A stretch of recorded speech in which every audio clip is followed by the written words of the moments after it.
Torah Wisdom, Katanungan. Sa papaano dinala ng alahayam ang mga Israelita sa bundok ng Sinai? Ang sagot ay matatagpuan sa Exodus chapter 19, verse 4.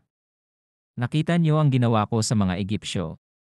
Nakita rin niyo kung paanong dinala ko kayo rito tulad ng isang agilang nagdala sa kanyang mga inakay. Konklusyon.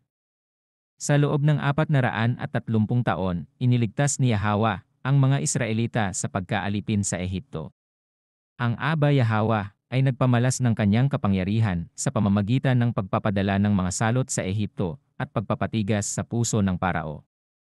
Upang makita ng mga Israelita na buhay at makapangyarihan ang alahayam na sinasamba ng kanilang mga ninuno na si Abraham at Jacob.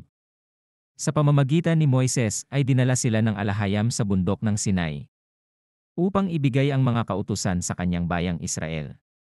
Halalwaya. Alahayam. Yada.